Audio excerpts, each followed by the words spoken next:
మరి ఈ కొత్త సంవత్సరం తులారాశి వారికి ఏ విధంగా ఉండబోతుంది? గురువుగారిని అడిగి తెలుసుకుందాం. నమస్తే గురుగారు. జై వీరబ్రహ్మజీ. నమస్కారం తల్లి. మరి తులారాశిలో జన్మించిన వారికి లేకపోతే మీరు ఇందాక అన్నట్టుగా అంటే గురుగారు నాకు చెప్తూ ఉన్నారు ఏంటి అని అంటే నేను అడిగాననమాట. ఏంటి గురువుగారు మామూలుగా మనకి సన్‌షైన్ అని ఒకటి, జోడియాక్ సైన్ అని ఒకటి యెస్. ఈ 2 వేరువేరుగా ఉంటాయి. అంటే యెస్. మనము పుట్టిన తేదీని, సమయాన్ని బట్టి ఒకటుంటది. అది జోడియాక్ సైన్. ఇప్పుడు మనకు అదొకటుంటది. బట్ ఏదైతే పేరుంటదో మనం పెట్టుకున్న పేరు అంటే మన దగ్గర ముఖ్యంగా ఏమైతుందంటే పంతులు ఇచ్చిన పదాలను వదిలేసి మనకు నచ్చిన పేరు కొత్త కొత్తగా ఇష్టం పెట్టుకుంటాం. వచ్చింది పెట్టుకుంటున్నాం కాబట్టి ఆ పేరు పైన ఇంకొకటొస్తుంది. అదేమో సన్‌షైన్ అంటారు దాన్ని. మరి ఈ 2 జోడియాక్ సైన్స్ ఉండడం వల్ల వాళ్ళ జీవితంలో ఓ పేరు రూపంలో ఒకటి, పుట్టిన తేదీ రూపంలో ఒకటి. యెస్. మరి ఈ 2 రాశి యొక్క ప్రభావం ఏదైతే ఉందో అది వాళ్ళ జీవితం పైన పడుతుందంటారా? చాలా మందికి మన రాశి ఫలాలు చెప్తున్నప్పుడు హ్మ్. మీరు బాగా సంపాదిస్తారు, బాగా ధనం వస్తుందని ఫర్ ఎగ్జాంపుల్ తులారాశిలో చెప్పాం. హ్మ్. నిజంగా తులారాశిలో పుట్టినటువంటి కొంతమంది జీవితంలో ధనం రాకపోగా అప్పుల బాధలో ఉంటారు. వాళ్ళందరూ మనకు కామెంట్స్ రూపంలో మెసేజ్ పెడుతుంటారు. గురువుగారు తులారాశి చాలా బాగుందని మీరు చెప్తున్నారు కానీ మాకు ప్రతికూలవంతమైనటువంటి ఫలితాలుగా ఉన్నాయి. హ్మ్. కానీ మేము తులారాశిలోనే పుట్టాం. హ్మ్. దీనికి కారణం ఏంటంటే మనం పుట్టినటువంటి సమయంలో గ్రహాలు ఒక్కొక్క పొజిషన్‌లో ఉంటాయి. హ్మ్. ఈ చెప్పగలిగినటువంటి రాశి ఫలాలు అన్నటువంటివి ఈ రోజు ఉన్నటువంటి గోచార పరిస్థితుల్లో ఈ గ్రహం ఇక్కడికెళ్తుంది. ఇది ఇక్కడ ఉంటుంది, ఇక్కడ ఉంటుంది. కాబట్టి ఈ ఫలితాలు వస్తున్నాయి. హ్మ్. ఈరోజు బృహస్పతి చాలా బలంగా ఉన్నాడు. ఆయన చూపు పంచమ స్థానమైన తుల మీద ఉంది. చాలా యోగదాయకమైన ఫలితాలు వస్తాయని మనం చెప్తున్నప్పుడు, వాళ్ళ జన్మజాతకంలో దేవగురువు అయిన బృహస్పతి నీచలో ఉండి, ప్రతికూలవంతమైన స్థితిలో ఉన్నప్పుడు, ఈ మంచి ఫలితాలు రాకుండా చెడు ఫలితాలు వస్తున్న సంఘటనలు మనం చూస్తుంటాం. హ్మ్. అలాగే మీది తులారాశి కాకపోయినా, తులారాశిలో మీ పేరు. హ్మ్. మిమ్మల్ని అందరూ కూడా తులారాశికి సంబంధించిన మొదటి అక్షరాలతో పిలవడం మొదలుపెట్టారు. హ్మ్. ఫర్ ఎగ్జాంపుల్ చిత్తా నక్షత్రం రా అనేటువంటి అక్షరాలు, హ్మ్. స్వాతి విశాఖ నక్షత్రాలు లేదా తా అనేటువంటి అక్షరాలు, హ్మ్. వీటితో పిలవటం మొదలుపెట్టారు. మీకు తెలియకుండానే మీకొచ్చే రాశి ఫలంతో పాటు ఈ గోచార వశాత్తు ఉన్నటువంటి ఫలితాలతో పాటు పిలవగలిగినటువంటి పేర్ల వల్ల ఇన్ అడిషన్ ఒక 20% నుండి 50% ఫలితాలు మీకు మంచో చెడో ఖచ్చితంగా జరిగే అవకాశం ఉంది. ఓహ్! 50% వరకు ఎస్. ఉంది. ఎస్. సరే. అయితే ఇంకొంచెం క్లారిటీ కోసం ఒక్క ప్రశ్న ఎస్. అడుగుదాం. మైనట్. అయితే ఒక వ్యక్తి పైన ఎట్లాగో ప్రతి ఒక్కరికి ఇవి 2 వేరువేరుగా ఎస్. ఉంటున్నాయి గాబట్టి ఈ ఉంటాయి. రోజులలో. ఉంటాయి. ఇంతకుముందంటే ఒకే దాంట్లో ఉంటాయి. పెట్టుకునేవాళ్ళేమో. ఉంటాయి. బట్ మాక్సిమం అందరికీ కూడా వాళ్ళ యొక్క పేరు పైన ఒక రాశి, వాళ్ళ డేట్ ఆఫ్ బర్త్ పైన ఒక రాశి ఉంటుంది. ఇంచుమించుగా ఉంటాయి. ఉంటున్నాయి. సో, ఈ విధంగా ఉన్న ఒక వ్యక్తి పైన ఏ రాశి అంటే డేట్ ఆఫ్ బర్త్ పైన ఉన్న రాశి యొక్క ప్రభావం ఎక్కువగా ఉంటుందా? లేకపోతే పేరు పైన ఉన్న రాశి యొక్క ప్రభావం ఎక్కువగా ఉంటుందా? మీ సర్టిఫికేట్‌లో ఉన్నటువంటి పేరును అనుసరించి మీరు మంచి ఉద్యోగాన్ని, మంచి వృత్తిని మీరు పొందుతున్నారంటే అర్థం మీ పేరు యొక్క ప్రభావం మీ జాతకం మీద ఎక్కువగా ఉంది. మీరు దాన్ని ఫాలో అవ్వండి. ఓకే. మీకు మంచి పేరుంది. కానీ ఎగ్జామినేషన్స్ అన్నీ కూడా ఫెయిల్యూర్ అవుతున్నాం. ఎందుకో తెలియదు మంచి ఉద్యోగం లభించట్లేదు. హ్మ్. సో, మీ పేరు కంటే మీరు పుట్టినటువంటి సమయం తాలూకు రాశి యొక్క ప్రభావం మీ మీద ఎక్కువ ఉంది. దానికి ఏదైనా పరిహారాలు చేయించండి. హ్మ్. ఎప్పుడైతే జీవన గమనంలో ప్రతికూలవంతమైనటువంటి భావనలు కలుగుతూ ఉన్నాయి, ఇబ్బందులు ఎదురవుతున్నాయంటే అర్థం మనం చేసే ప్రయత్నంలో లోపం ఉంది.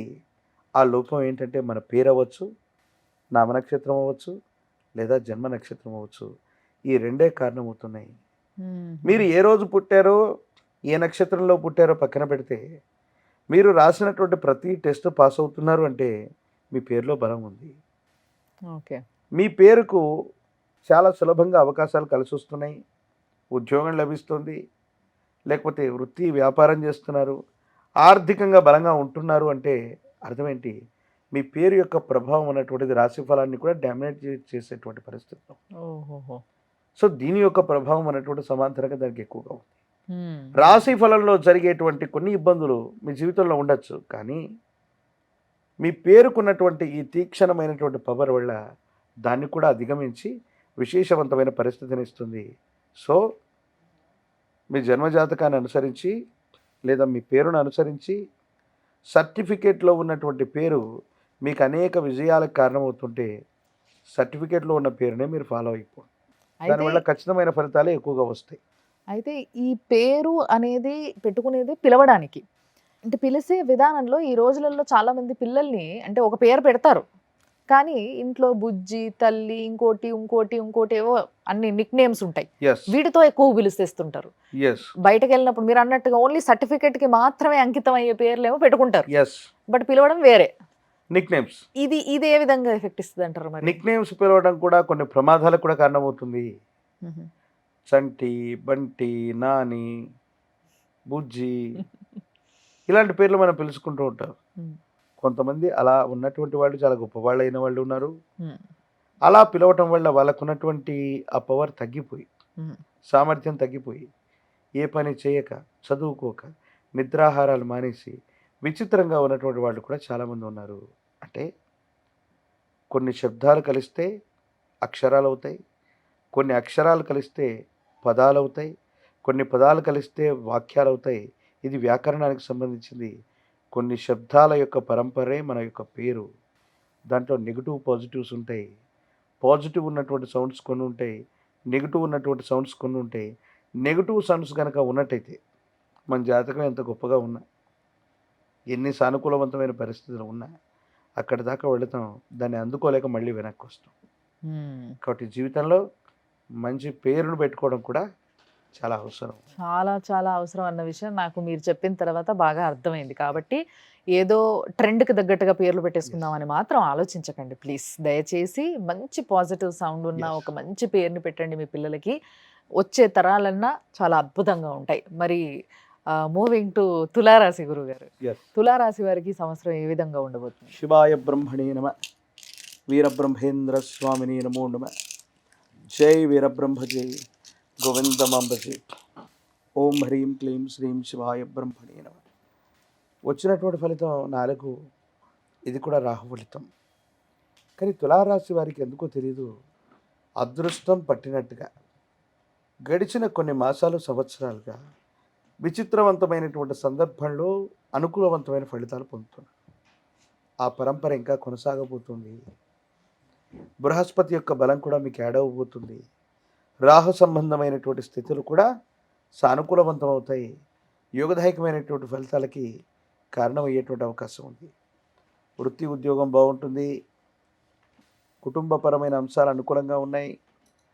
సంతానపరమైనటువంటి స్థితిగతులు కూడా సానుకూలవంతమైనటువంటి పరిస్థితులకి కారణమవుతూ ఉంటాయి. ప్రత్యేకించి మీ గర్భవాసాన జనించిన సంతతి అవ్వచ్చు, వాళ్ళ కోసం మీరు చేసే ప్రయత్నాలు అవ్వచ్చు, అనుకూలవంతమైనటువంటి స్థితిగతులకు కారణమై యోగదాయకమైనటువంటి ఫలితాలని తప్పకుండా మీరు పొందేటువంటి అవకాశం కనపడుతుంది. ఆరోగ్యపరమైనటువంటి అంశాలు, దూర ప్రాంత ప్రయాణాల విషయంలో జాగ్రత్త. కొన్ని ముఖ్యమైనటువంటి వస్తువుల్ని, సెంటిమెంట్ వస్తువుల్ని కోల్పోవటం, ప్రయాణంలో ఏవైనా ఆరోగ్యపరమైనటువంటి అంశాల్లో ఇబ్బందులు దాపురించటం, ఇవి కొంచెం మిమ్మల్ని ఇబ్బంది పెట్టినప్పటికీ మిగతా విషయాలన్నీ కూడా చాలా అనుకూలంగా ఉన్నాయి. యోగదాయకమైన ఫలితాలని తులారాశి వారు ఈ సంవత్సరం కూడా పొందబోతున్నారు.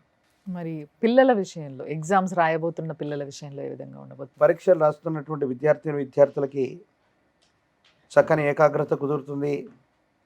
ప్రథమ శ్రేణిలో ఉత్తీర్ణులవుతారు. ఉద్యోగ ప్రయత్నం చేస్తున్నటువంటి వాళ్ళు, పోటీ పరీక్షల్లో ఉన్న వాళ్ళకి తప్పనిసరిగా ద్వితీయార్థంలో ఉద్యోగం లభించేటువంటి అవకాశాలు కూడా ఉన్నాయి. విదేశీ విద్య, దూర ప్రాంత ప్రయాణం ఇలాంటి ప్రయత్నాలు చేస్తున్న విద్యార్థులకి వీసాలు లభిస్తాయి, అనుమతులు లభిస్తాయి. దూర ప్రాంత ప్రయాణానికి ఉన్నటువంటి చిక్కులు, ప్రతిబంధకాలు కూడా తొలగిపోతాయి. పరిస్థితులన్నీ కూడా అనుకూలించేటువంటి సమయంగా దీన్ని మనం భావన చేయొచ్చు. మరి స్త్రీలు ఆరోగ్యపరమైన అంశాల పట్ల మాత్రం జాగ్రత్త.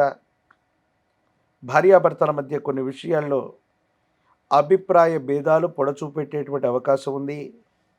ఎందుకంటే ఇది శుక్రుడి నియంత్రణలో ఉన్నటువంటి రాశి. గురు సంబంధమైనటువంటి వీక్షణ, మరో గ్రహానికి సంబంధించిన స్థితిగతి, భార్యాభర్తల మధ్య బంధానికి సంబంధించిన విషయంలో మాత్రం కొన్ని ఇబ్బందులు, అపోహల, అపార్థాలు, మూడో వ్యక్తి వల్ల, కుటుంబంలో భాగస్వామ్యుల వల్ల ఇబ్బందులు ఎదుర్కొంటారు. భార్యాభర్తల మధ్య కొన్ని చిన్న చిన్న ఇబ్బందులకి అపోహలకి అపార్థాలకి కారణమైనటువంటి సంఘటనలు కొన్ని జరిగే అవకాశం ఉంది కాబట్టి ప్రతి విషయాన్ని కూడా రాజీ మార్గంలో మాట్లాడుకోవటం అనుకూలవంతమైనటువంటి స్థితిగతులకు కారణమవుతుంది.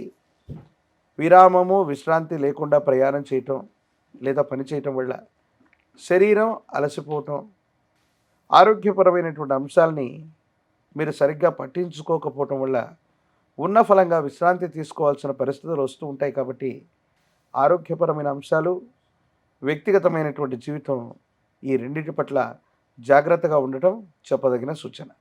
మరి ఉద్యోగులకి ఏ విధంగా ఉండబోతుంది గురుగారు? ఉద్యోగ సంబంధమైనటువంటి విషయాల్లోని ఉద్యోగులకి అనుకూలంగా ఉంది.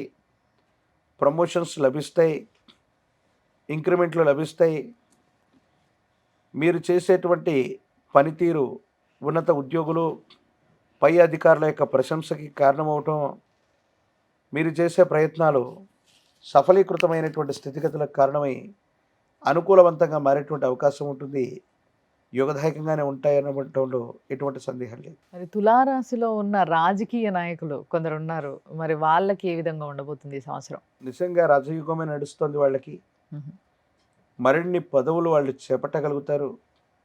కానీ మధ్యలో ఎప్పుడో కొన్ని అపోహలు, అపనిందలు రావటం, అవినీతి సంబంధమైనటువంటి విషయాల్లో ప్రస్తావన రావటం, అధికారుల వల్ల, పై స్థాయి వాళ్ళ వల్ల కొన్ని ఇబ్బందులు కలిగేటువంటి సూచనలు మాత్రమే ఉన్నాయి. ఈ విషయంలో జాగ్రత్తగా తీసుకోగలిగితే మాత్రం రాజకీయ రంగాలు, మీడియా, సినిమా రంగాలకు సంబంధించినటువంటి వాళ్ళ యొక్క జీవన గమనంలో అన్నీ కూడా అనుకూలవంతమైనటువంటి పరిస్థితులు ఉండబోతున్నాయి. కొన్ని విషయాల్లో గతంలో ఎప్పుడో చేసిన పొరపాట్లని ఇప్పుడు మళ్ళీ సవరించుకోవాల్సినటువంటి పరిస్థితి ఏర్పడుతుంది తప్ప మిగతావన్నీ కూడా సానుకూలంగా ఉంటాయనటంలో ఎటువంటి సందేహం లేదు. ఎంతో అద్భుతంగా ఉన్నప్పటికీ వీళ్ళకి బయటికి వెళ్ళినప్పుడు జాగ్రత్త అని మీరు హెచ్చరించారు Yes. ఇందాక. Yes. కాబట్టి దాంట్లో భాగంగా ఒకవేళ వీళ్ళు బయట ప్రయాణాలు ఎవరైనా ప్రయాణం చేస్తుంటారు. తప్పనిసరి, సంవత్సరం అంతా అయితే ఇంట్లో కూర్చోలేం. మరి ప్రయాణాలు చేసేటప్పుడు కొంచెం అనుకూలంగా ఉండేలాగా, అంటే వాళ్ళు క్షేమంగా ఇంటికి తిరిగి వచ్చేలాగా ఏదైనా మంచి పూజ కానీ Yes. లేకపోతే ఏదైనా శక్తిని మనం పొందడం ఎలా? తులారాశికి ఇంద్రాణి అమ్మవారు అదృష్ట దేవతా స్వరూపం. Mhm. ఈవిడ్ని అదృష్ట లక్ష్మిగా చెప్తూ ఉంటారు. ఇంద్రుడి యొక్క రాణి ఇంద్రాణి, ఈవిడ్నే ఇంద్రాణి. సచీదేవిగా మనం పిలుస్తాం. Hmm. సచీదేవి అమ్మవారిని లేదా ఇంద్రాణి అమ్మవారిని పూజించిన అదృష్ట లక్ష్మిగా చెప్పబడ్డటువంటి తెల్లని ఏనుగు మీద అమ్మవారు కూర్చొని ఉంటారు. ఆ చిత్రపటాన్ని తీసుకొచ్చి ఇంటి యొక్క సింహద్వారం లోపల తూర్పు ముఖంగా ఉంచిన ఈ అమ్మవారిని పూజిస్తూ ఉన్న ఇంద్రాణి రక్షను మెడలో ధరింపజేసుకున్న, ఇంద్రాణి యంత్రాన్ని ధరింపజేసుకున్న చాలా అనుకూలవంతమైన ఫలితాలు వస్తాయి. Mhm. సప్తమాత్రిక దేవతా స్వరూపాలు చాముండి, ప్రత్యేకించి ఇటువంటి బ్రాహ్మి, వారాహి లేదా ఇంద్రాణి, ఇటువంటి అమ్మవారి యొక్క దేవతా స్వరూపాన్ని ఆరాధన చేస్తున్నా, లేదా మీ గ్రామంలో ఎక్కడైనా సరే గ్రామ దేవతా స్వరూపమైన అమ్మవార్లు ఉంటారు. ఆ అమ్మవార్లకు చేసే పూజాది క్రతువు అత్యంత అనుకూలవంతమైనటువంటి పరిస్థితులకు కారణమవుతుంది. 108 నిమ్మఫలాల మాలని అమ్మవారికి అందజేయటం, పాల పొంగలను అమ్మవారికి నివేదించటం వల్ల ఎన్నో కష్టాలు మటుమాయం అయిపోతాయి. ప్రయాణ సంబంధమైన విషయాల్లో మతిమరుపు కారణంగానో, దొంగతనం వల్లనో కొన్ని ముఖ్యమైనటువంటి వస్తువులను కోల్పోవటం, ఇబ్బంది పడటం, ఈ పరిస్థితుల నుండి మనం బయటపడతాం. ఎందుకంటే తులారాశి జాతకులు కొన్ని ముఖ్యమైన పాస్వర్డ్స్ మర్చిపోవటం, Hmm. పిన్ నెంబర్స్ మర్చిపోవటం, అకారణంగా మతిమరుపు వస్తుందేమోనన్న ఆందోళన కలుగుతున్నటువంటి పరిస్థితులు కూడా ఈ గ్రహగతుల వల్ల జరుగుతుంటాయి. అమ్మవారి ఉపాసన చేయండి, అమ్మవారికి ఈ విధంగా పూజాది క్రతువులు చేయండి, తప్పకుండా మంచి జరిగే అవకాశం కనపడుతుంది. ధన్యవాదాలు గురుగారు. జై వీరబ్రహ్మ, జై గోవింద బాంబ జై.